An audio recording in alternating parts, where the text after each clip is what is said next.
Voilà, ça, c'est parti. Voilà, donc merci d'être présent ce soir déjà pour commencer. Est-ce que tout le monde m'entend bien là, sur ceux qui sont présents? Ouais, impeccable. Oui, Impeccable, tout va bien. Bon. Donc, si vous voulez poser une question, utilisez le mode converser. Donc, comme ça, j'aurai la question en direct et puis je pourrai vous répondre. Et on va donc tout de suite attaquer cette petite conférence. Donc, c'est la huitième, si je ne me trompe pas, c'est la huitième conférence que je fais sur divers termes, sujets hein, depuis l'année dernière, à peu près un an. Il y a eu la pédiatrie, il y a eu le rebootement, il y a eu la C2, il y a eu la chaîne montante. Il y a eu pas mal de choses qui ont été faites donc, en conférence hein, gratuite. Hein, c'est du partage avant tout. L'idée de ces conférences, bah, c'est surtout de partager, débattre, dialoguer et surtout pas imposer un mode de pensée. Je suis totalement contre l'imposition d'un mode de pensée. Donc, on va parler bien sûr ce soir de techniques structurelles et de techniques justement qui vont plutôt être sur une intention conjonctive, une intention réflexe et non pas une intention de remettre en place.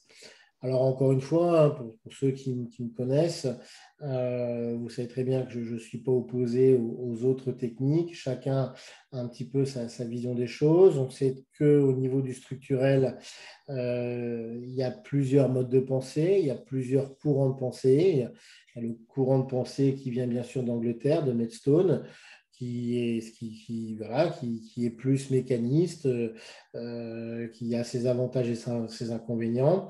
Et moi, j'ai eu l'occasion de rencontrer Jean-François Terramorci et de faire après l'école d'ostéopathie de Genève avec un autre courant de pensée. Donc, le but, c'est de ne pas les opposer, mais peut-être de les compléter afin de pouvoir tirer peut-être un petit peu le meilleur des deux.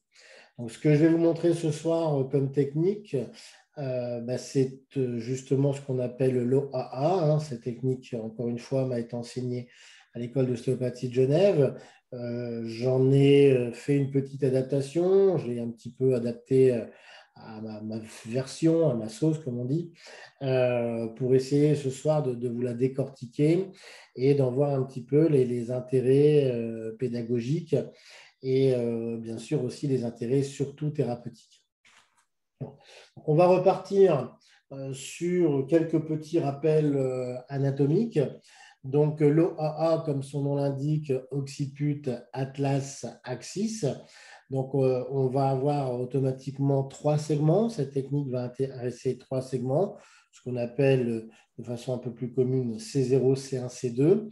Hein, et on voit ici donc un bref rappel anatomique de C2 avec la particularité que C2 n'a pas de corps vertébral, n'a pas de processus transverse et par contre a une épineuse bifide. On remarque aussi sur C2 la présence de l'odontoïde qui va justement nous servir d'axe prioritaire, d'axe de rotation prioritaire, et on le verra dans la description un peu plus tardivement dans cette conférence, que cet odontoïde va jouer un rôle majeur dans la réalisation de la technique, puisqu'il va servir un peu de référence. Les surfaces articulaires supérieures sont convexes, d'avant en arrière, regardons en haut et en dehors, un grand axe oblique en avant et en dedans, répondant aux surfaces articulaires inférieures de C1. Et on verra justement après, les articulaires inférieures de C1 sont elles aussi convexes. Okay, donc voilà un petit peu quelques rappels anatomiques sur ces deux.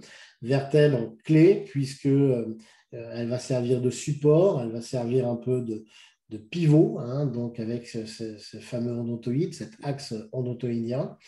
Vertèbre rigide, plus rigide qu'on verra après que C1, avec cette particularité justement qu'elle n'a pas de transverse et une épineuse. Quand on regarde ces deux, pareil, de façon dans le plan sagittal, hein, on remarque une épineuse saillante, hein, alors qu'au niveau de C1, il n'y a quasiment pas d'épineuse. D'ailleurs, à la palpation, on ne perçoit pas l'épineuse de C1, mais on tombe directement sur l'épineuse de C2. Et on remarque encore ici, bien sûr, l'odontoïde qui va rentrer un peu dans C1 et qui va servir d'axe pivot. Les surfaces articulaires inférieures, elles, sont un peu plus obliques. Alors, je vais vous faire un petit schéma. Zut, je vais un petit peu trop vite. Voilà.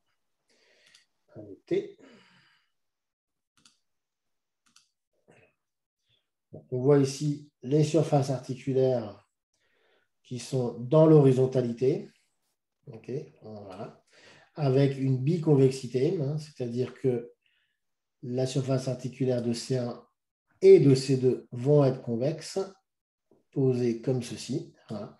Ce qui va avoir, comme on le verra tout à l'heure en biomécanique, comme particularité, lors de la rotation, de créer un empilement de C1 sur C2. Et c'est ça qui va être important. C'est cet empilement donc, de C1 sur C2 qui va provoquer un raccourcissement donc, de l'artère vertébrale. On en reparlera dans les rappels biomécaniques. On voit ici, par contre, que la surface articulaire commence tout doucement à se frontaliser. C3 sera encore un peu plus frontal, C4 encore un peu plus frontal, etc., jusqu'en dorsale pour arriver à des surfaces articulaires complètement frontales. Voilà un peu ce qu'on peut dire sur ces deux en rappel anatomique. Au niveau donc de l'atlas, voilà, C1, donc C1 qui va être la pièce intermédiaire, qui va être un peu l'adaptative, la structure adaptative entre C0 et C2. On remarque bien sûr une surface articulaire qui va s'articuler avec l'odontoïde. Un petit schéma qu'on remarque voilà, ici, donc, qui fait la jonction avec l'odontoïde. On retrouve les deux surfaces articulaires supérieures obliques en avant et en dedans qui vont répondre au condyle, ici, de l'occiput. Voilà. Ces surfaces articulaires sont d'ailleurs orientées approximativement parlant par rapport dans le même axe que la branche horizontale de la mandibule. Et on remarque bien sûr des transverses beaucoup plus larges. Où est partie ma souris ? Des transverses beaucoup plus larges, par rapport à ces deux où il n'y en a quasiment pas. Les surfaces inférieures, on en a parlé, elles sont convexes. Répondent également à la convexité de ces deux. C'est ce qu'on appelle la jonction un peu biconvexe entre C1 et C2.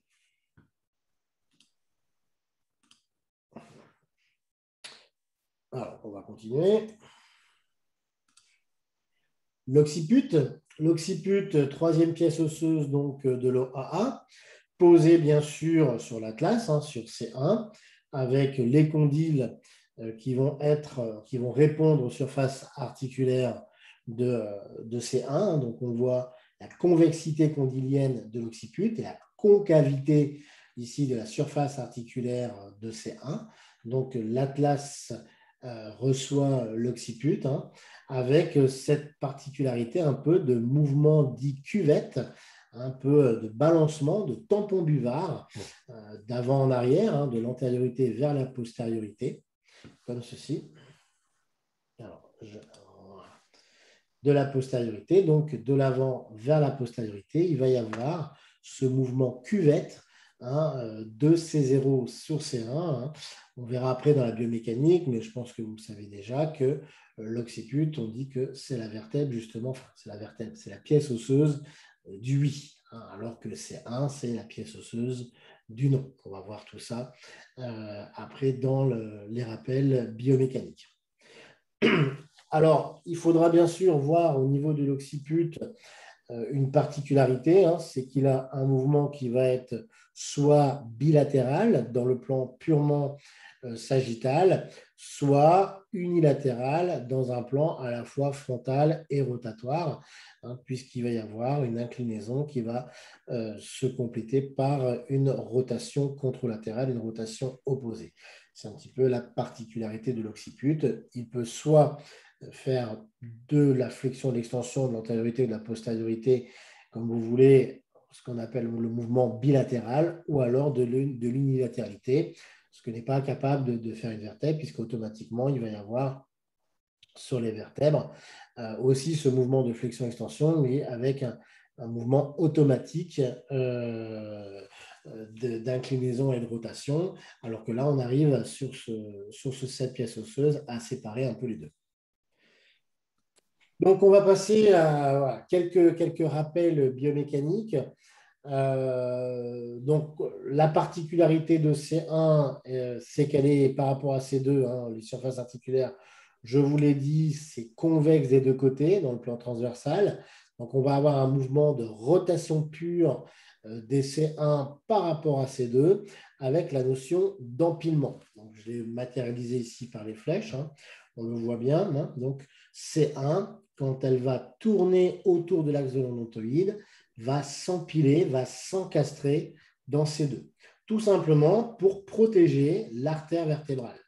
L'artère vertébrale a cette particularité hein, d'arriver ici, donc je vais vous la représenter au niveau donc, du tronc basilaire. Elle vient du foramen transversaire au niveau de ces deux. Elle va s'écarter, passer bien sûr dans le foramen transversaire de C1 et revenir vers le centre comme ceci, dans le foramen magnum.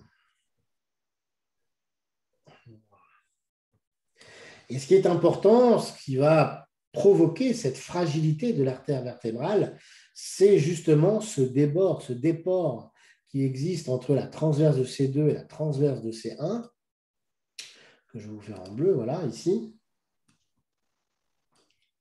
Vous voyez qu'il y a un porte-à-faux qui se crée, hein, il y a un débord qui se crée, et ce qui va automatiquement, on le verra un petit peu plus tard, surtout dans les contre-indications, faire que le mouvement d'inclinaison et de rotation contralatérale forcée, je parle bien forcée, associé à de l'extension, va mettre en tension cette artère vertébrale.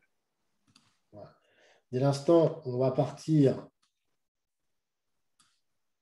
en inclinaison et en rotation opposée, il va y avoir bien sûr une mise en tension de l'artère vertébrale du côté opposé à l'inclinaison. Okay. Donc c'est ça qui va, c'est cette particularité anatomique qui crée quelque part la fragilité de cette artère vertébrale que je détaillerai un petit peu plus tard. Alors bien sûr, il y a des variations anatomiques. Hein, la transverse de C1 chez certaines personnes sont un peu plus larges que d'autres. Mais cette fragilité, pas cette fragilité, mais cette différence anatomique peut créer chez certaines personnes, sur des mouvements de forte amplitude, en association d'extension et d'inclinaison, bien sûr, des tensions importantes et une diminution du flux vasculaire dans cette artère vertébrale, pouvant bien sûr entraîner des effets indésirables, pouvant aller même jusqu'à la dissection de l'artère vertébrale, ce qui est très très rare, hein, mais ce qui quand même le risque zéro n'existait pas. Même s'il est très faible, ce risque zéro n'existe pas. Donc, on verra justement dans l'approche pratique, hein, dans la mise en place de cette technique, eh ben, que cette inclinaison et cette rotation, il faudra s'en séparer et surtout pas faire de mouvements combinés, mais bien faire des mouvements purs et non pas associés. Pas de questions pour l'instant, tout va bien? C'est OK pour tout le monde? Alors, là, oui, j'ai oublié juste de préciser, on parle qu'effectivement, C2, c'est la tourelle du regard. C2 va ajuster les macro-mouvements hein, au niveau du regard, alors que C1, c'est elle qui va organiser le regard. Elle va ajuster les micro-mouvements, les muscles intrinsèques de l'œil. Donc C2, c'est plus les muscles extrinsèques de l'œil, et C1, c'est plus les muscles intrinsèques de l'œil. d'un point de vue végétatif surtout. On remarque aussi, il n'y a pas que C1, il y a aussi la participation de C7 avec le ganglion stellaire au niveau du centre de Budge, qui est l'accommodation visuelle. Donc, on va retrouver au niveau du regard trois vertèbres importantes. C2 pour placer le regard, les muscles extrinsèques, et placer aussi l'orientation cervicale, ce qu'on appelle la relation oculocéphalogyre. C1 qui, elle, va plutôt organiser le regard, mais dans l'adaptation de la lumière, donc l'adaptation de l'iris, okay, et C7 qui est plutôt l'accommodation visuelle, le flou visuel, l'accommodation et l'épaisseur du cristallin, c'est ce qui va sur l'appareil photo, c'est ce qu'on appelle le focus. Hein, donc, c'est C7 qui va ajuster notre focus. Les grands mouvements qu'on va retrouver biomécaniquement parlant, je vous en ai parlé. Hein, donc, C0, C1, entre C0 et C1, c'est les grands oui. En unilatéral, on va plutôt être sur de l'inclinaison en rotation contralatérale. Entre C1 et C2, c'est les grands non, c'est de la rotation pure. Et à partir de C2, à la face inférieure de C2 par rapport à C3, on revient sur le rachis cervical moyen et inférieur, où on va retrouver de l'inclinaison associée donc à de la rotation homolatérale. Okay. En résumé, par rapport à l'aspect anatomique et biomécanique, on remarque que cette charnière occipito-cervicale a plutôt tendance à être hypomobile. La charnière cervico-dorsale aussi, ce sera l'occasion éventuellement d'une autre conférence, mais on la décrit comme hypomobile, car on va le voir après, dans son aspect mécanique et anatomique encore, ce sont des charnières donc riches en éléments conjonctifs, riches également en structures musculaires, mais plutôt considérées comme ce qu'on appelle des ligaments actifs, okay, donc des petites structures musculaires stabilisatrices.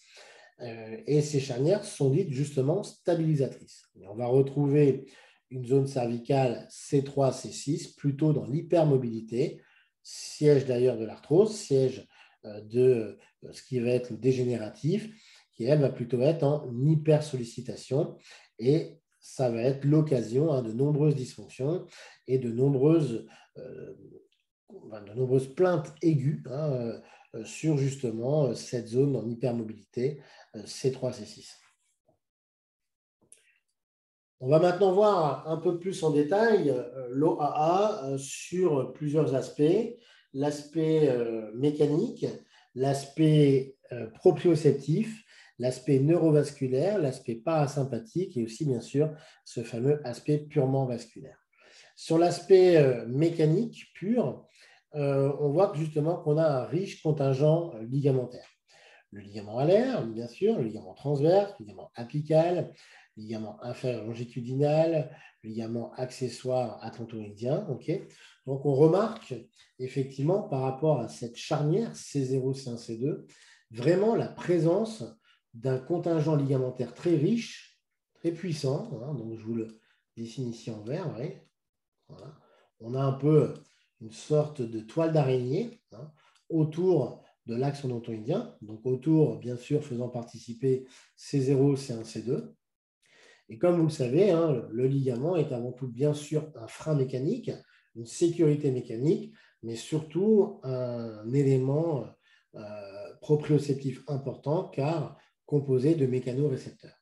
Donc, on va retrouver une notion à la fois de stabilité, par la présence de ce système ligamentaire, de proprioceptivité, donc gestion de la gravité, adaptation à la gravité, okay, tout ce qui va être justement la relation avec l'équilibre dans l'espace, la gestion de l'équilibre spatial. On va retrouver ça donc au niveau de ce segment occiput atlas axis. Le côté proprioceptif, alors je vais effacer les dessins, voilà. Le côté proprioceptif va être également complété par ce qu'on appelle les muscles sous-occipitaux ou sous-nucaux. Hein. Le petit droit postérieur, le grand droit postérieur, je vais les dessiner en rouge. Voilà. Donc, petit droit postérieur, grand droit postérieur, on les retrouve ici. L'oblique inférieur et l'oblique supérieur. Donc, petit muscle proprioceptif très présent. Okay. Un peu dans ce qu'on va retrouver ailleurs au niveau du corps humain, les sous-claviers, on va retrouver les enconés, les poplités, les muscles, les obturateurs, hein, tout ce qui va être les pelvis troncantériens, donc qui font partie de ces muscles stabilisateurs, de ces muscles associés au système ligamentaire, jouant un rôle dans la proprioception, dans la mobilité rapide et dans l'ajustement par rapport, encore une fois, à la gravité. J'ai toujours tendance à dire que c'est le petit qui contrôle le grand. Et effectivement, l'aspect gestion de la gravité, gestion de la proprioception va être contingenté par à la fois le système ligamentaire et ce système musculaire très court, très rapide, pour l'ajustement, pour donner l'ordre aux gros muscles, justement, d'effectuer les mouvements plutôt en force et plutôt aussi, bien sûr, dans l'amplitude. L'amplitude articulaire des sous-occipitaux n'a rien à voir avec, bien sûr, les scalènes, les trapèzes et le scom. Mais les deux groupes musculaires vont travailler en synergie. L'un va, quelque part, servir à l'autre. Le réceptacle, le récepteur neurologique, l'origine de l'information neurologique partira de ces petits muscles pour justement donner l'ordre au grand. On a également une relation durmérienne avec la présence d'une expansion méningée entre C0 et C1, donc qui va nous donner également, encore une fois, un aspect proprioceptif et un aspect mécanique sur tout l'axe durmérien entre C0 et le sacrum. D'un point de vue neurovasculaire, ce qu'on appelle le contingent neurovasculaire, fortement lié au système orthosympathique, puisque l'orthosympathique, c'est lui qui gère la microvascularisation. Il joue donc un rôle dans ce qu'on appelle la notion de relation neurovasculaire. Donc, l'orthosympathique va gérer la microvascularisation d'ordre général au niveau du cœur humain. C'est le système de la sudation, de la piloréction et de la gestion de la microvascularisation, qu'on appelle la vasoconstriction, vasodilatation. Et on retrouve bien sûr au niveau de ces deux un ganglion très important, le ganglion cervical supérieur, qui va, lui, gérer toute la microvascularisation des téguments au niveau du crâne, donc, et bien sûr au niveau du crâne extrinsèque et du crâne intrinsèque, c'est-à-dire tout ce qui va être le cuir chevelu, mais également toutes les muqueuses des organes des sens, l'encéphale, etc. Donc, toute la vascularisation, la microvascularisation crânienne, intracrânienne et extracrânienne, endocrânienne et exocrânienne, va être assurée, donc va être gérée, va être régulée par justement ce ganglion cervical supérieur. On retrouve également, et c'est ça qui est très important dans l'aspect OAA, le ganglion du nerf vague, le ganglion parasympathique par excellence. Le nerf vague, c'est vraiment le nerf du parasympathique, le nerf parasympathique du corps humain. On retrouve bien sûr du parasympathique également dans d'autres nerfs crâniens, le 3, le 7 bis, le 9, et il est décrit aussi un parasympathique sacré, qui est d'ailleurs un peu remis en question, mais voilà, on ne va pas débattre là-dessus ce soir. Ce contingent parasympathique vagal va donner à l'OA justement la bipolarité, c'est-à-dire à la fois le côté orthosympathique et son côté parasympathique. Je vous ai repris deux bibliographies, du docteur Yann Rougier et Stanley Rosenberg, donc qui nous parlent effectivement de stimuler le nerf vague pour faciliter la guérison, stress, inflammation, troubles digestifs, immunité. Et si c'était le nerf vague, 5 programmes sur mesure. Donc là, on reparle également du nerf vague. Et on retrouve, je vous en ai mis 2, mais vous en aurez pu vous en mettre 10. Il y a aussi la théorie polyvagale de Marlien. On retrouve effectivement dans la notion du parasympathique la notion de régulation, d'auto-guérison et surtout de reconstruction. Okay, c'est vraiment l'aspect reconstruction et de régénération qui est synonyme de parasympathique. Donc, cette technique qu'on va voir après, bien sûr, dite OAA, est très, très intéressante. On voit déjà tous les aspects thérapeutiques qu'elle peut atteindre, à la fois l'aspect proprioceptif, l'aspect postural, l'aspect gestion de la gravité, l'aspect orientation du regard, orientation dans l'espace, savoir s'orienter dans son mouvement, à la fois dans le mouvement, on va dire, dynamique et dans le mouvement plutôt statique, dans l'aspect statique des choses. Mais on voit aussi, bien sûr, que cette OAA, c'est réellement la vertèbre de l'équilibre dans tous les sens du terme. C'est la vertèbre de l'homéostasie. Okay, c'est vraiment, enfin la vertèbre, pardon, c'est la technique, excusez-moi, hein, c'est la technique de l'homéostasie, car elle va avoir tous les contingents nécessaires, l'ortho, le para, la proprio, la gestion de la gravité, la relation avec le regard, et c'est ce qui la rend justement très intéressante. On va parler maintenant, bien sûr, on en a déjà un petit peu évoqué l'aspect de l'OAA dite vasculaire. Alors, comme vous le savez, vous avez l'artère vertébrale qui est la plus importante, la plus dangereuse au niveau du trust. Mais attention, on oublie aussi l'artère carotidienne, en particulier la carotide interne qui se met en tension surtout dans l'extension. Et cette carotide interne, là, on va le voir après, je ne vais pas anticiper, mais je vais vous montrer pas mal d'articles qui démontrent bien que l'inefficacité du test de Klein. Donc, finalement, on voit bien que le test de Klein, il ne faut absolument pas s'y fier. Bon, je vais développer un petit peu plus tard, et qu'il n'y a quelque part aucun test médical qui permet justement d'identifier une problématique à la fois sur l'artère vertébrale et aussi bien sûr sur la carotide interne. On parle souvent de l'aspect artère vertébrale, mais on oublie cet aspect carotide interne qui crée parfois des problématiques dans l'hyperextension associée à l'extension-inclinaison opposée et qui va créer des stress au niveau de cette artère carotide interne et qui peut parfois libérer, bien sûr, des plaques d'athérome et, comme vous le savez, avoir des conséquences graves sur les risques d'AVC.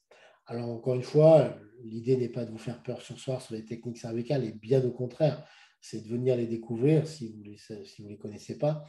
Mais c'est avant tout de bien clarifier les choses par rapport à la pratique où il va falloir respecter des règles de sécurité strictes pour justement ne pas mettre la moindre probabilité, même si elle est toute petite, ne pas engendrer une probabilité d'effets indésirables qui seraient parfois vraiment très désagréables, voire pire que désagréables. Donc cette artère vertébrale, comme je vous l'ai expliqué, vous le voyez ici, elle crée, il y a un débord, okay, et c'est ce débord, c'est ce porte-à-faux quelque part qui pose le problème surtout sur les cervicales hautes. Par rapport aux cervicales moyennes, effectivement, on voit que l'axe de cette artère vertébrale est proche quelque part de l'axe de rotation vertébrale. Le rayon est beaucoup plus faible. Ce qui fait qu'effectivement, sur les cervicales moyennes, l'association de l'inclinaison-rotation opposée sera beaucoup moins problématique et beaucoup moins dangereuse qu'elle ne l'est sur cet aspect C0, C1, C2. Et s'il y a un axe de l'odontoïde, cet odontoïde, il n'est pas là par hasard. Je vais effacer un peu tout. Voilà.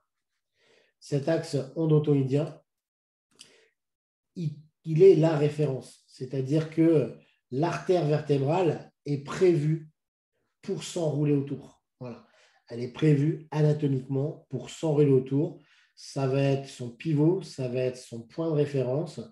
Et dès l'instant, on va toujours rester d'un point de vue rotatoire autour de cet axe odontoïdien, eh ben, on va minimiser les risques puisqu'on va se rapprocher le plus possible de cette physiologie vasculaire et cette adaptation de l'artère vertébrale au mouvement.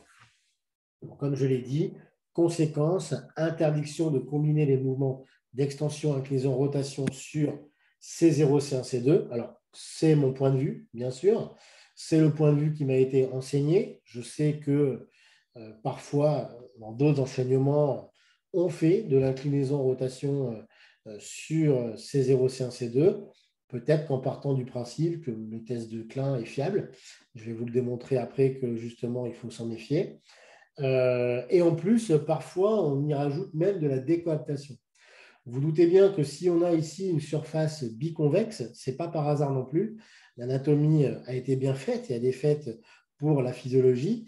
Et que si à la rotation, il y a un raccourcissement de cette artère vertébrale, c'est surtout pas pour aller décoapter au moment donc de la technique. Parce que associer de la décoaptation plus de l'extension inclinaison-rotation, c'est vraiment mettre en péril cette artère vertébrale.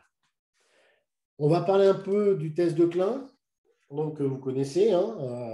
Alors, il est traditionnellement montré en décubitus dorsal. On peut aussi, bien sûr, le faire en position assise. Alors, ce test de Klein, vous le connaissez, je ne vais pas le redécrire, c'est l'extension inclinaison-rotation opposée qui va justement chercher à comprimer d'un côté pour augmenter le flux vasculaire du côté de la rotation. On comprime du côté de l'inclinaison et on augmente le flux vasculaire du côté de la rotation pour vérifier les capacités d'extensibilité, les capacités donc à cette artère vertébrale d'accepter le surplus donc de flux vasculaire. Et ben, quand on regarde bien, quand on va rechercher certains articles, et je vous ai mis là, tout est en anglais bien sûr, on retrouve de nombreux articles qui nous démontent complètement le test de Klein. Ces articles, 2005, 2003, 96, j'en ai des plus récents, 2004, 2008. Il y en a d'autres, je vais vous les montrer après.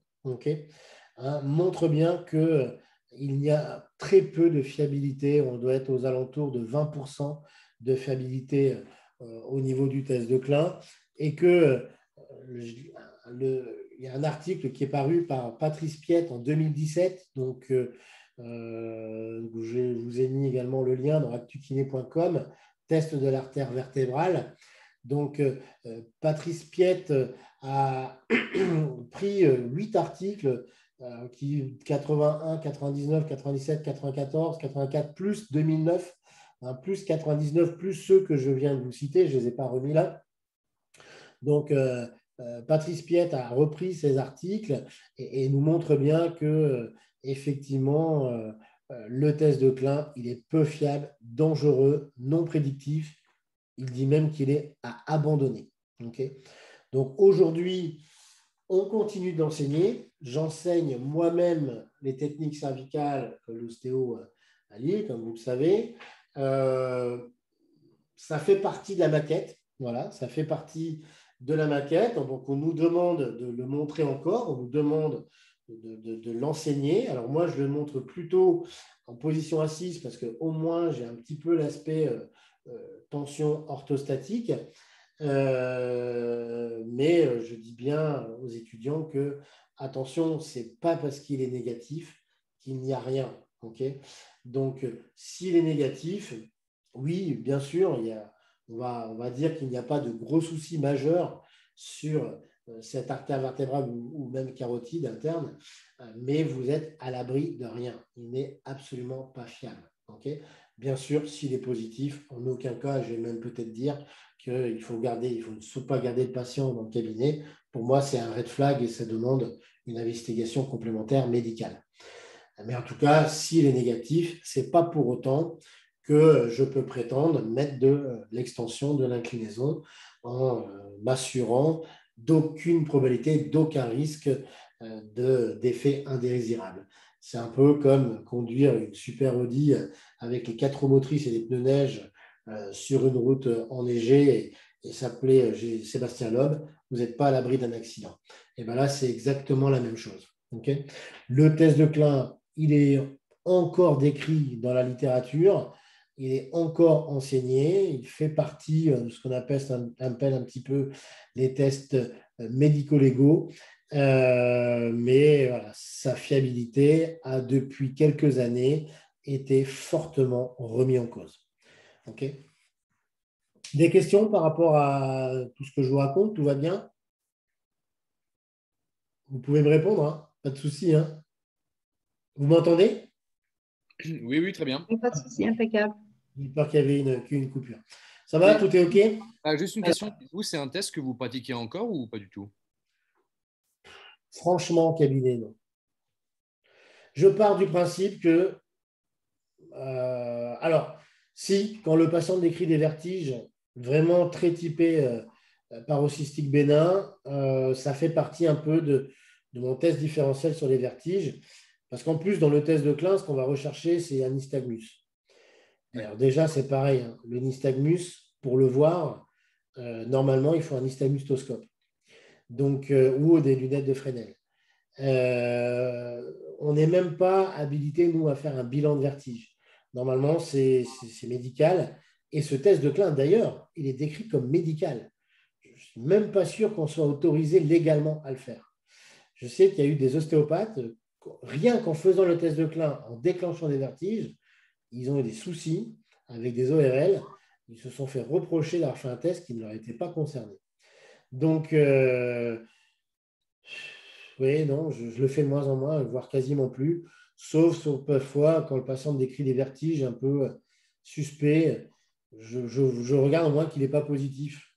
Mais de toute manière, il est quasiment tout le temps négatif. C'est ça le problème. Mm. C'est que il va être à 95% négatif ton test. Et ce n'est pas pour ça qu'il y a 95% de gens qui sont super en forme. Et que, enfin, je veux dire que l'arbre vasculaire est parfait. L'arbre vasculaire, au niveau cervical, au niveau crânien et au niveau carotidien, il est presque parfait chez personne. Pour peu que tu aies un peu de cholestérol, pour peu que tu aies un peu d'embonpoint, pour peu que tu aies 50 ans que tu fumes et que tu as eu, voilà, que tu as une hygiène de vie un peu du Nord, ben finalement, on est tous un petit peu malades de l'artère vertébrale. Donc, ce qui veut dire qu'on ne fait plus jamais de cervical, en tout cas de cervical haute. Mm. C'est d'ailleurs ce qui se pratique dans certaines écoles où c'est quasiment plus enseigné. C'est quasiment plus enseigné. Il y a des écoles, à Lille, on enseigne encore le structurel, mais certaines écoles en France, déjà le structurel est quasiment plus enseigné, ou très peu. Le structurel cervical haute n'est même pas abordé. Donc, peut-être pas mal, hein, ce n'est pas une critique, hein, mais voilà, parce qu'on sait très bien que le risque zéro n'existe pas. Le risque zéro n'existe pas, même si le test de Klein est négatif. Il ne faut surtout pas se dire super, je peux y aller. Non, moi je pars du principe que de toute manière, il est toujours positif. Donc je vais faire en sorte de protéger au maximum mon artère vertébrale, surtout en C0, C1, C2. C'est ma marque de fabrique. Je protège l'artère vertébrale quoi qu'il en coûte. Alors évidemment, je sais qu'on si vous regardez sur YouTube, je ne vais pas citer des noms, ce n'est pas le but, mais vous allez retrouver un paquet de gens sur YouTube qui vont vous faire des cervicales, en particulier hautes, des occiputes, des C2, des OAA en extension, inclinaison, en décoaptation associée à la rotation. Si on fait de la décoaptation pure dans l'axe, un peu à la méthode Chiro, avec la sangle, il y a des vidéos barbares qui circulent sur YouTube, mais je suis sûr que tous les chiros ne sont pas barbares et ça doit être bien fait. Et en plus, les chiros aux États-Unis ont la radiologie et l'imagerie avec eux avant, puisque ce sont des médecins, donc ils peuvent faire tout ce qu'ils veulent avant de pouvoir manipuler, ce qui est notre grande différence. Voilà, ils savent peut-être ce qu'ils font, ils savent sûrement ce qu'ils font, et en tout cas, ils font dans l'axe, ils ne font pas de décoaptation associée à de la rotation. Ce qui est vraiment dangereux sur l'aspect C0, C1, C2, c'est la combinaison des mouvements. Si on est sur un mouvement unique, il y a beaucoup moins de problèmes. Okay, c'est la combinaison des mouvements. Alors, je n'ai pas mis l'article ici, mais je pourrais vous le retrouver. Hein, la combinaison déjà de deux mouvements, ça augmente de 75% la tension au niveau de l'artère vertébrale. Donc, trois mouvements, je pense qu'on arrive à peu près à 90. Donc, d'ailleurs, c'est marqué ici, vous voyez, très important, le flux artérien dans l'artère vertébrale contrôle la rotation. L'extension seule ne semble pas produire d'occlusion, mais cette baisse, donc si on met que l'extension, ce n'est pas gênant, mais si on met bien sûr surtout l'inclinaison et la rotation, la baisse dans l'artère, la baisse du flux dans l'artère vertébrale varie de 25 à 90. Mais ça, le test de Klein ne nous le dit pas. On peut être à 25 s'il est négatif, tout va bien. On peut être à 90, il va être quand même négatif. Donc, il peut être négatif. Donc, on n'en sait rien. Cette variabilité au niveau donc, du débit sanguin dans l'artère vertébrale, elle est quand même entre 25 et 90. Donc, en fonction des personnes, en fonction des variations anatomiques, en fonction de beaucoup de choses, en fonction également de comment il fait le test, parce qu'il n'est peut-être pas forcément réalisé toujours dans de bonnes conditions, il y a une trop grande variabilité, il y a une trop grande inconstante pour se fier au test de Klein, c'est clair. L'extension, elle est plus problématique pour l'artère carotide interne. OK? Ça va? Tout va bien? Impec. Merci beaucoup. Donc, voilà. Maintenant, en cabinet, est-ce qu'il faut le faire? Est-ce qu'il ne faut pas le faire? Libre à chacun. Bon, c'est médico-légal. Ça reste médico-légal. S'il arrive un problème, tu vas éventuellement dire, oui, j'ai fait mon test de Klein, j'ai rien eu. L'idée, c'est de ne pas avoir de problème. Donc, l'idée, c'est de ne pas avoir de problème et de faire en sorte, en tout cas, de tout mettre en œuvre pour ne pas avoir de problème. Maintenant, l'ostéopathie, c'est un métier à problème, c'est un métier à risque. Et beaucoup de jeunes ostéopathes ne s'en rendent pas compte. Ils partent dans l'ostéopathie. Alors, c'est pour ça, justement, que l'enseignement structurel est un peu en perte de vitesse et que finalement, si je faisais aujourd'hui un sondage, sur combien d'ostéos en France utilisent les techniques structurelles tous les jours, à mon avis, le pourcentage, il n'est pas élevé. Je pense qu'il y a beaucoup d'ostéopathes qui n'utilisent plus le structurel, soit parce qu'ils ont peur, soit parce que ça a été mal enseigné, soit parce qu'ils ne se font pas confiance, soit parce qu'ils ont eu des petits pépins. Et automatiquement, quand on commence à avoir des petits pépins, sans forcément gravité, mais j'en ai eu aussi. J'ai eu des petits, vertiges, nausées. Parfois, une fois, j'ai une patiente qui a vomi toute la nuit après avoir fait justement une C1. Je n'étais sûrement pas bien, c'est sûr, je ne l'ai pas bien faite, c'est clair. Mais on apprend de ses erreurs. Ce n'est pas très grave. Malaise vagal, réaction vagale, on sait que l'OA, c'est très vagal, donc c'est tout à fait normal. Mais voilà, ça refroidit. Ça refroidit et aujourd'hui, le structurel ne fait plus trop partie des techniques dites ostéo. Et voilà, ça sort un peu de l'ostéopathie. Ce qui est bien dommage parce que ce sont des très bonnes techniques. Mais alors, est-ce que les patients sont plus fragiles qu'avant? C'est un autre débat aussi. J'ai tendance à dire que le peuple est fragile. L'histoire nous le montre quand même. Et que peut-être il faut prendre de plus en plus de précautions, surtout dans la réalisation des techniques et mettre en place des paramètres qui vont justement respecter au maximum la physiologie et surtout l'anatomie et la biomécanique. Je voudrais terminer par l'OA neurologique. Donc l'OA neurologique, elle est liée bien sûr au nerf occipital d'Arnold. Donc une technique aussi dans l'intérêt thérapeutique, ça va être la névralgie d'Arnold, mais puisque entre C0, C1, C2, entre C1 et C2 passe ce fameux grand occipital d'Arnold avec toute l'innervation du cuir chevelu en arrière du plan frontal. Voilà, on voit ici le nerf grand occipital, petit occipital, qui vient ici contourner C1, le petit qui passe un petit peu plus ici au niveau de la transverse de C1. Donc, on est en plein sur cette neurologie sensitive donc, du territoire postérieur du crâne. On va aussi, bien sûr, avoir un territoire endocrânien, un ménage dans la région occipitale, et un petit aspect moteur, encore une fois, sur les grands obliques postérieurs, splénus, petit et grand complexus, trapèze, et un peu aussi sur le scom. Donc, vous voyez, encore une fois, cette relation un peu oculocéphalogyre dans l'adaptabilité du regard et le placement du regard.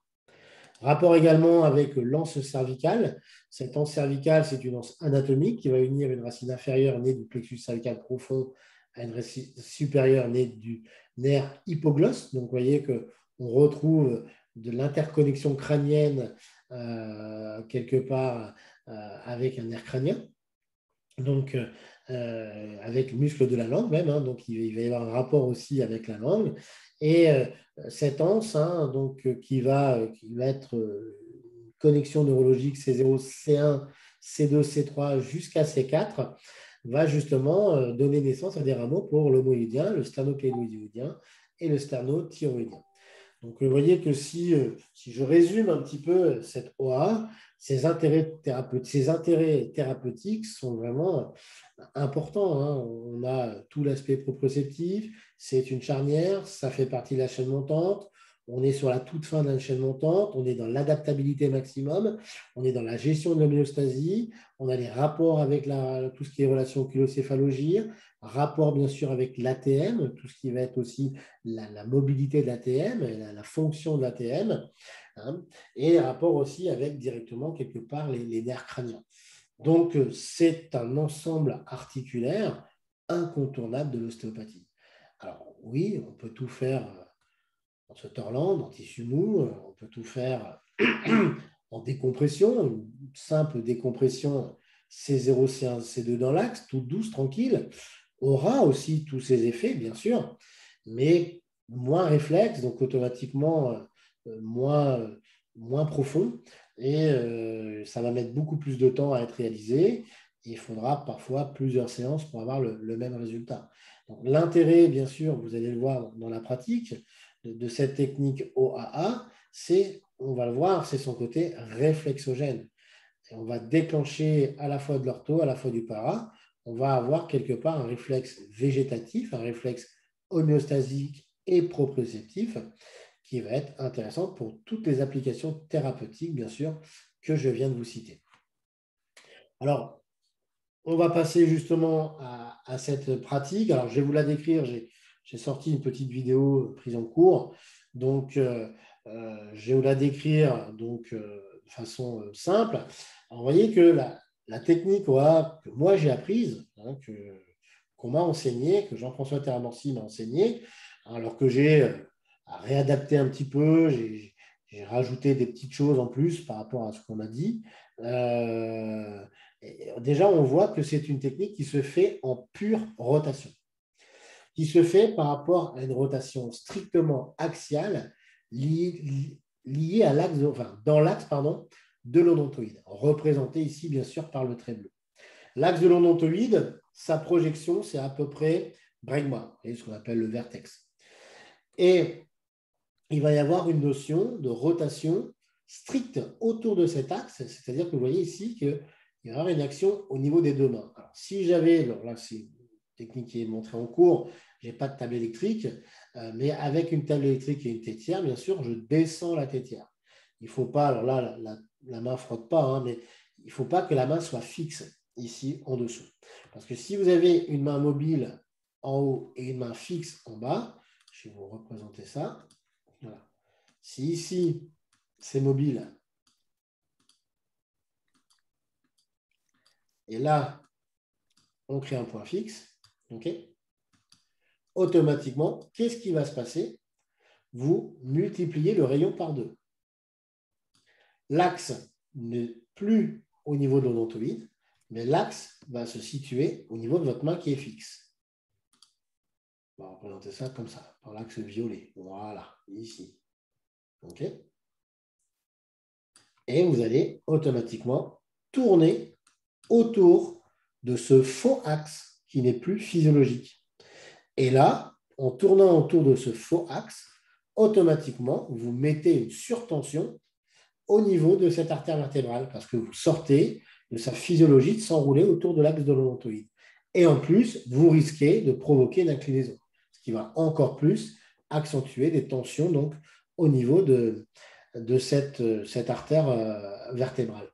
Donc l'idée est vraiment de respecter l'enroulement de l'artère vertébrale autour de l'odontoïde en faisant une rotation à deux mains, okay, autour de cet axe, sans y associer bien sûr d'extension-inclinaison, comme je vous l'ai déjà dit, et surtout pas de décoaptation. Bien au contraire, dans la réalisation de la technique, je vous montrerai la vidéo après, on va faire en sorte que les coudes soient fixes, eux, ils ne bougent plus. Les coudes, eux, sont fixes ici et ici sur le sternum. Okay, c'est ce que j'ai mis les flèches en vert. Ça, c'est ce qui va représenter notre poids de corps, la fameuse gravité. Voilà. On va donc faire en sorte que la cravate, alors je vais un peu décaler. Voilà. Faire en sorte que cette cravate passe ici au milieu. OK. On va avoir 3 flèches, d'accord? Et une fois que les coudes seront posés, fixés, il ne faudra surtout plus les bouger.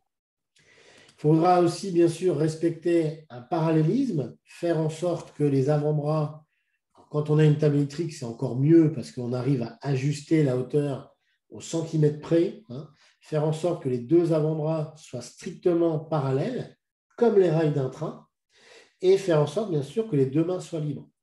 Et pour que les deux mains soient libres, on va comprimer légèrement les coudes après les avoir posés. On va comprimer. Déjà, le fait de comprimer, on rapproche, on empile C0 sur C1 et C1 sur C2 automatiquement. Et on va raccourcir cette artère vertébrale et on va laisser toute la liberté et toute la vélocité donc, au niveau des mains. Pronation d'un côté, supination de l'autre. Voilà un peu la description de la technique qu'on retrouve ici, main dessus. Voilà, tout ça, je viens de vous le décrire. Et on va voir donc la vidéo en détail pour vous la décrire donc in vivo, on va dire. Alors, avant de vous montrer la vidéo, je voudrais terminer par ça. Je voudrais terminer par l'aspect pédagogique de cette technique OAA. La technique OAA, on a vu tous ses intérêts thérapeutiques, son intérêt pratique, sa mise en garde par rapport à l'artère vertébrale, son aspect biomécanique, neurodégeneratif, etc. Mais au-delà de ça, c'est la technique pédagogique des cervicales parce qu'elle va nous permettre, à partir de l'OAA, à partir des variantes de l'OAA, on va tout simplement basculer sur une C2 spécifique, sur un occiput spécifique, latéral, unilatéral, antérieur, postérieur, etc. Et à partir de ces deux, on va découler sur le rachis cervical moyen et inférieur. J'ai tendance souvent à présenter, mais là je vais faire plutôt une conclusion, j'ai tendance toujours un petit peu à présenter l'OAA comme la petite sœur de la globale du bassin. Et là je vais conclure un peu par ça. Effectivement, ce qu'on peut conclure un peu, c'est cet exposé avant de voir la vidéo, par cette OA qui est dite la petite sœur de la globale du bassin. Parce qu'au niveau de la globale du bassin, qui est une technique un peu dans la même idée, un peu dans la même idéologie, hein, une technique qui est à la fois proprioceptive, neurovégétative, ortho, para, qui va intéresser automatiquement 3 axes, 3 pièces osseuses, le bassin, L5 enfin le l'ilium, pardon, le sacrum et L5, on va retrouver exactement quelque part les mêmes fonctions, la même idée, la même façon de faire. Et cette globale du bassin va être la porte d'entrée de toutes les techniques sacro, iliaque, ilium, lombaire, et voilà, tout ce qui va être un petit peu la sphère lombosacrée. Pardon. Donc là, il y a une analogie entre les deux, et d'ailleurs, même d'un point de vue pratique, hein, généralement, quand on fait une globale du bassin, on fait une OA parce que ça va ensemble. Voilà. Ce sont deux techniques qui vont ensemble, qui ont les mêmes aspects et qui vont agir sur les mêmes principes, les mêmes phénomènes et les mêmes indications. Pas de questions? Tout va bien? Alors, j'en ai une, s'il vous plaît. Vas-y, on est là pour parler. Alors, à l'école de Lille, on nous a enseigné, je ne sais pas si vous vous souvenez, la fameuse technique de la goutte. Oui. Mais souvent en bilate. Moi, je me suis toujours posé la question, est-ce que c'est la même que Oui. tout simplement une C0, C1? Alors, la technique de la goutte, oui, c'est vrai. Hein. Ok, d'accord. D'accord. Parce que j'ai l'impression que selon les profs, de temps en temps, il y avait des petites variations selon. Oui, il y a des variations. Voilà. Oui, Ouais. c'est un peu comme c'est un peu comme le téléphone arabe, ça se dilue. Quand moi je montre la technique, si tu veux, je vais vous la montrer d'ailleurs. Je pars de la goutte d'eau qu'on fait tomber du bout du nez. C'est ça. Voilà, oui, c'est moi qui l'a décrit comme ça. Donc, et effectivement, je pense que tu sais très bien qu'à l'école, ceux qui enseignent le structurel sont ceux qui sont un petit peu venus chez aux structures quand même. Plutôt. Donc, il y a eu un peu de dilution et parfois, ce n'est pas aussi précis qu'ils l'ont entendu avec moi. Donc, voilà, il y a eu un peu de dilution, je sais. Hein, voilà, Mm. il y a eu un peu de dilution et parfois, ça manque de précision, mais c'est la technique, oui, la goutte d'eau. Alors, la goutte d'eau, tu vas l'utiliser pour ces deux, tu vas l'utiliser pour toutes les cervicales. Hein. L'idée de la goutte d'eau, c'est de frapper à la barrière. Parfois, c'est mal expliqué. La goutte d'eau, ça veut dire quoi? Ça veut dire que, alors, si je vais faire un petit schéma, allez, viens ici, où est-ce qu'il est, lui? Ah, non. Non, non, non, non, non. Pardon. Voilà, pardon. Hop, voilà. Je vais retrouver. Voilà, ici, à noter. Je vais choisir. Alors, ici, il y a du vert, voilà. Je pars toujours de mon triangle, tu vois, ici, tac. Là, j'ai ma restriction. OK? J'ai ma zone de densité. Ça, toute cette partie-là, ici, c'est ce que vous appelez une dysfonction. C'est ce qui fonctionne encore moins bien, mais moins bien qu'avant. Ici, c'est la lésion. Moi, ce que j'appelle la lésion conjonctive, la restriction conjonctive, la perte de mobilité. Là, tu as ton balancier. OK? A, B. C'est valable pour toutes les structures. L'idée, c'est de rapprocher le balancier ici de la zone de densité, de la zone de restriction, sans rentrer dedans.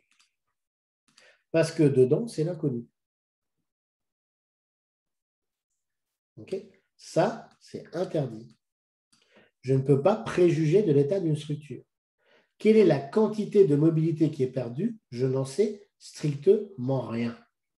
C'est impossible de le savoir. Tu as une rotation cervicale, je vais te dire un exemple de 85 degrés à droite. Tu as une rotation cervicale de 75 degrés à gauche. Tu n'as pas perdu 10 degrés à gauche. Tu as peut-être perdu 12, tu as peut-être perdu 7. Tu n'avais peut-être pas 85 degrés de rotation à gauche avant de venir au cabinet. Donc, de toute manière, cette perte de mobilité, on n'en sait strictement rien. On ne peut pas préjuger l'état de la structure. Donc, l'idée, c'est de s'arrêter avant la barrière. Ici. Je vais mettre A'.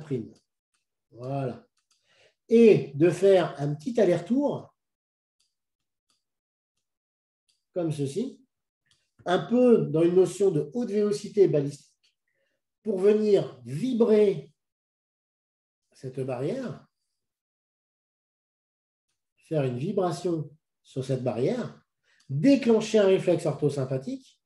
Ce réflexe orthosympathique va engendrer une hypervascularisation au niveau du tissu conjonctif, va engendrer une modification du tissu conjonctif. Alors ça aussi, c'est prouvé. Regardez les vidéos de Guimberteau. Guimberteau a fait des heures et des heures et des heures de vidéos pour démontrer in vivo, pendant des interventions chirurgicales sous anesthésie générale, la main thérapeutique, ce qu'elle entraîne dans le tissu conjonctif.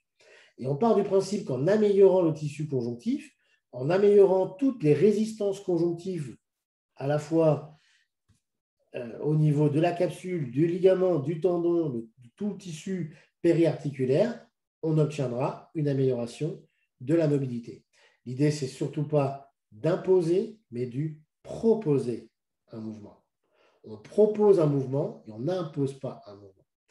Et c'est vrai que ces avancées sur le tissu conjonctif, oui, on les doit à Terramorsi, c'est clair. Il n'y a pas que lui. Lui aussi, il y a eu Tré Daniel, il y a plusieurs personnes qui ont œuvré vers cette idée du tissu conjonctif qu'il fallait les informer, qu'il fallait proposer, non pas imposer. Et c'est vraiment la technique sur laquelle il ne faut surtout pas dépasser la barrière. On va la voir après en pratique. C'est la technique qui, justement, démontre le plus cet aspect réflexe de la technique structurelle et surtout pas cet aspect de je remets les choses en place. On ne remet rien en place. Si ça s'était déplacé, ça se verrait. Or, quand un patient vient, la radio elle est normale et on parle de vertèbre déplacée. Non, une vertèbre déplacée, tu prends une radio, tu vois qu'elle est déplacée et ça ne va pas chez l'ostéo. On en a tous conscience. Alors bien sûr, hein, quand le patient nous dit j'en avais combien de déplacés, on répond 3 ou 4 parce qu'on ne va pas lui faire une conférence. Mais nous, c'est bien que ça ne se déplace pas. Le déplacement vertébral, c'est une luxation. Ça existe. Ça ne va pas chez l'ostéo. OK? Est-ce que tu as compris la goutte d'eau? Nickel. Merci beaucoup. Ouais, OK. Alors, où est-ce qu'elle est cette... je vais arrêter le diaporama. Voilà. Hop.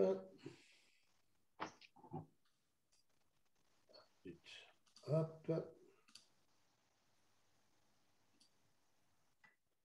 Et je vais chercher voilà, la vidéo.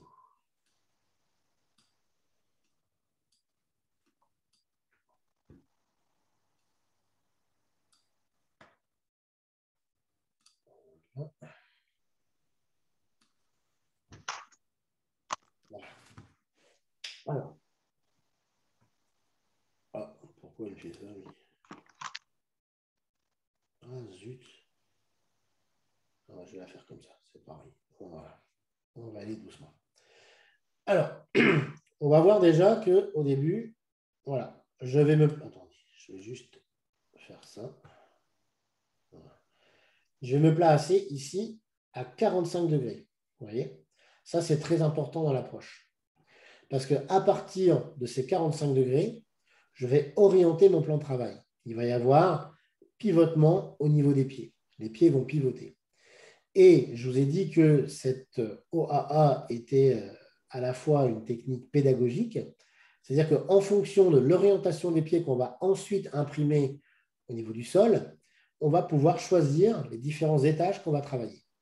Sur l'OAA, on va commencer à 45 degrés, on va monter, voilà, et vous allez voir, je vais venir pivoter, voilà. Voilà. Le pied ici avant, alors je vais remettre un peu de... Tac. Le pied ici avant, pour l'OAA, il doit être strictement parallèle au petit côté de la table. Le pied arrière, il va être dans l'axe du grand plan de la table. Alors, je vous remontre au ralenti. Voilà, au début, les deux pieds sont parallèles. Là, on est à 45 degrés tout au début. Vous voyez, on repart de zéro. On est à 45 degrés. Tac, tac, tac, tac, tac. On monte sur les pointes de pied et on va se retrouver parallèle. Une fois qu'on est parallèle, on le voit ici.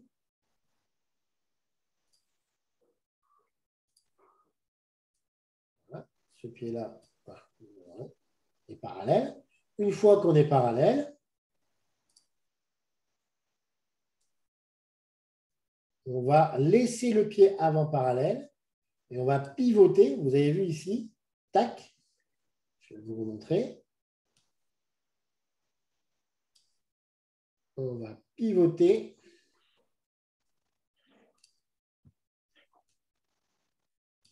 le pied dit arrière, hein, ou le pied caudal, dans l'axe du grand plan de la table. Donc, je répète, on se présente à 45 degrés, on monte sur les pointes de pied, on pivote pour que les deux pieds soient parallèles au petit côté de la table, on laisse le pied avant, le pied crânial, parallèle au petit côté de la table, et on ouvre le pied arrière dans l'axe du grand côté de la table. Ça, c'est le point de départ.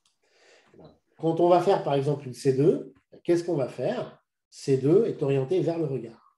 Donc, on va tout simplement ouvrir un tout petit peu plus le pied avant. Donc, il sera plus parallèle par rapport au petit côté de la table. Il va être oblique. Et quand on va descendre sur C3, ça va être l'orientation du nez. C4, l'orientation du menton et C5 à peu près l'orientation des épaules. On va revenir vers grosso modo le plan de l'OA, sauf que bien sûr entre deux on aura mis de la flexion cervicale pour verticaliser le plan articulaire. Donc, vous voyez que l'orientation des pieds au sol, okay, l'orientation des pieds au sol va être déterminant sur la réalisation de la technique et sur justement les différents étages qu'on va pouvoir ensuite choisir pour traiter C2 spécifique, OA spécifique, occiput spécifique, etc. Et également les cervicales moyennes. C'est pour ça que c'est le point de départ de toutes les cervicales. Ensuite,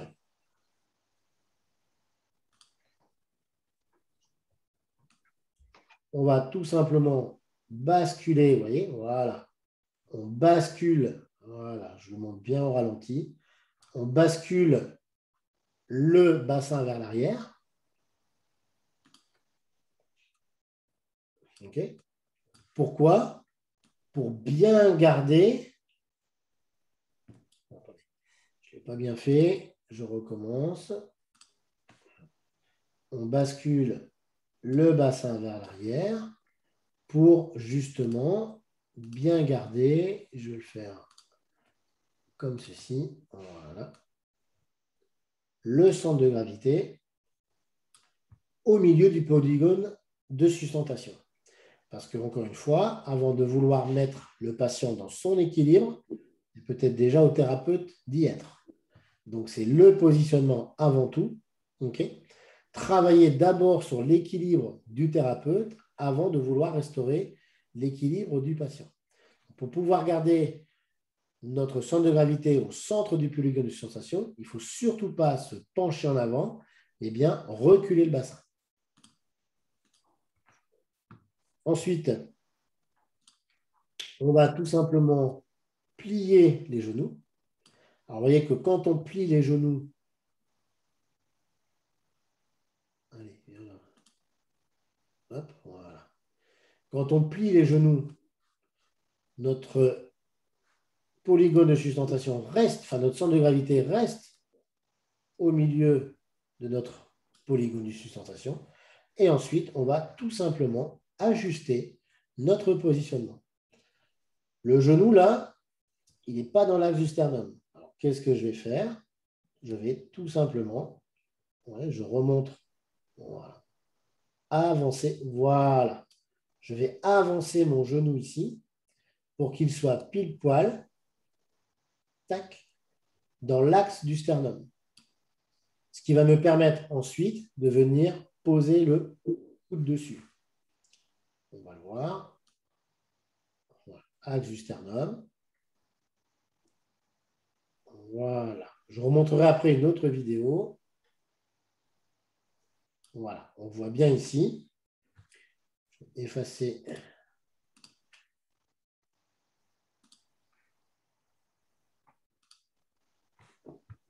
Voilà. Voilà. Je vais faire un arrêt sur l'image. Voilà. Ici, on le voit bien. La table est un peu trop basse. Il faut le reconnaître. C'est les tables de cours, d'enseignement. Donc, elle est un peu trop basse. Avec une table électrique, il aurait fallu remonter un tout petit peu la table pour être dans l'axe du genou. Alors, voilà. Voilà, il aurait fallu être ici. Voilà. Table électrique, vous voyez, il aurait fallu être là, quelques centimètres plus haut. Okay. Donc, on va poser le coude sur le genou. Le genou est dans l'axe du sternum. On va accueillir la tête ici. Vous voyez, la tête est en dehors de la table. Okay. Le pouce sur la mandibule, ça c'est très très important. Le pouce sur la mandibule, ce qui va permettre de contrôler flexion-extension. Et les doigts vont venir en éventail sous le rachis cervical pour contrôler l'inclinaison. Donc la main, les 4 doigts vont contrôler l'inclinaison et le pouce va contrôler la flexion-extension. Avec l'autre main, on va venir se positionner au-dessus de la tête, bien sûr. Ça, c'est la main qui accueille. Ça, c'est la main. Alors, je ne vais pas mettre la main active parce que les deux mains vont bouger. Les deux mains vont être actives. On va dire que c'est la main accueillante en dessous et la main peut-être un peu plus, non, même pas plus mobilisatrice, elle est autant mobilisatrice. La main du dessus pour celle du dessus. Ce qui est important, ça va être de respecter trois plans. On va le voir après sur une autre vidéo. Le petit doigt ici, en dessous du menton, qui va représenter l'axe C1. L'index au niveau du nez qui va représenter l'axe C2, et on ne le voit pas derrière, mais le pouce au niveau de la mastoïde qui représente l'axe C0. Le coude, on va le poser sur le sternum. Donc, on va avoir ici deux points d'appui. On va avancer son centre de gravité pour pouvoir le positionner au-dessus de l'odontoïde. Okay. On va faire en sorte, alors je vais regarder si on reste, hop, voilà.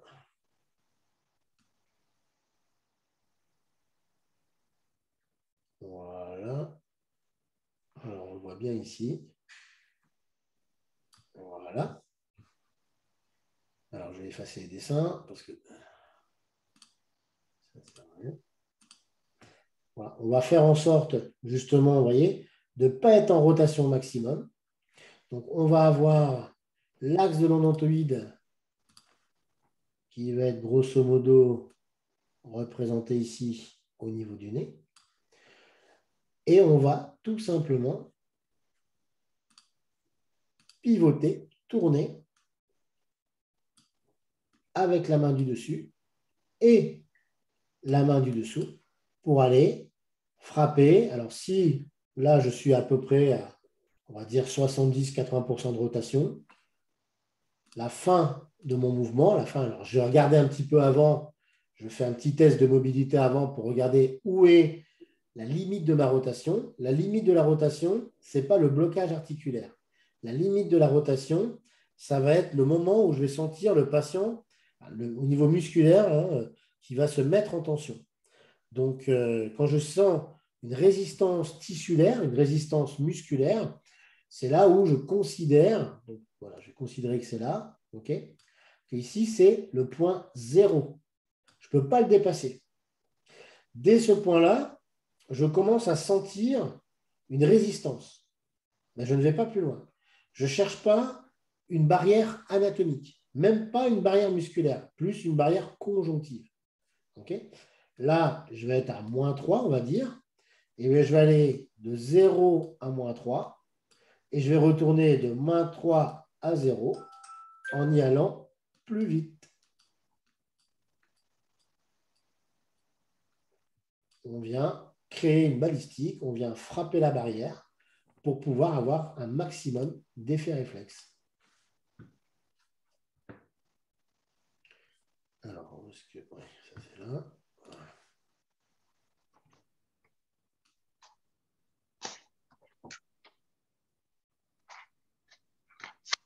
Alors, je vous la repasse un peu.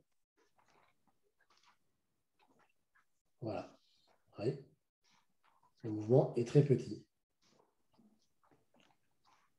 Il est entre ça, on voit même, j'arrive même pas à le faire ralenti. Voilà, là et là, là et là, là et là, là, là, je vais y arriver, et là. OK? Tout le monde a bien compris? Alors, je vais essayer de vous retrouver une autre vidéo, mais j'ai des soucis. Alors, attendez, 30 secondes. Voilà.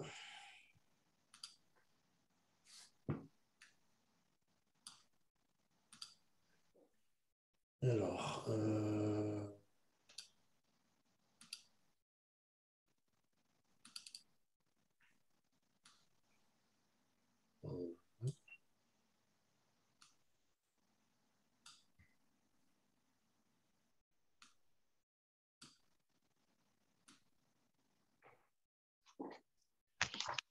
deux avant-bras bien parallèles, ça c'est hyper important. On retrouve toujours les mêmes principes. Ici, le coude sur le sternum, le coude sur le genou. OK. On vient comprimer.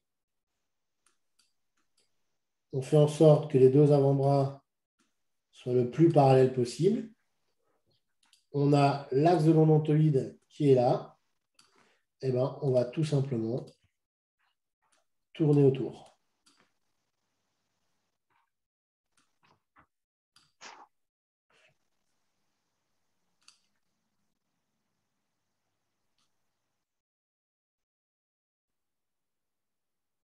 Vous voyez, je reste toujours autour de l'axe de l'odontoïde. Vous voyez, le nez ne quitte pas le trait bleu.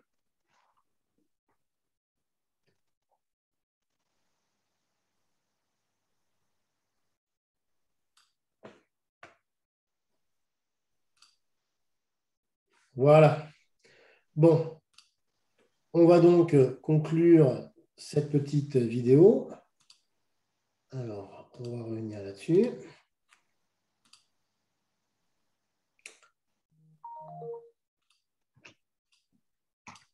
OK, donc on va conclure cette petite vidéo. Hein. Donc, on nous a présenté, enfin, je vous ai présenté depuis maintenant plus d'une heure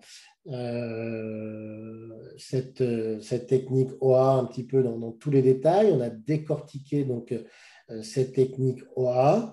Vous pouvez poser des questions, il n'y a aucun problème, n'hésitez pas.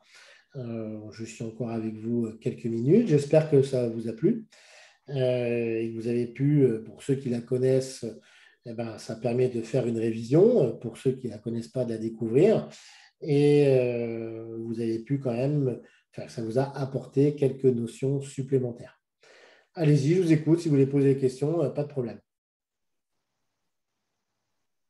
Non, tout va bien pour tout le monde? Ouais, tout va bien. Ça va? Ça vous a plu? Ouais, très bien. Très bien? Bon. Alors, voilà, je vais vous souhaiter à toutes et à tous une bonne soirée. La prochaine vidéo conférence, c'est le 1er septembre, à peu près vers la même heure, mercredi 1er septembre, avec Laurent Le Cire, qui va nous présenter des techniques plus de reboutement sur l'épaule. Ça, c'est un autre thème. Et puis, j'essaie comme ça régulièrement de vous présenter des techniques, des thèmes, de discuter. Alors, aucun problème, hein, c'est ouvert, complètement ouvert. Vous pouvez bien sûr dire votre point de vue, hein, poser des questions. Si vous n'êtes pas d'accord, ben, on a le droit de ne pas être d'accord. Hein. Donc, je sais que cette technique peut être vue de façon un petit peu différente. Mais voilà, je pense que tous les points de vue sont bons à prendre et qu'on peut débattre un petit peu autour de tout. Donc, je vous souhaite une bonne soirée. À la prochaine.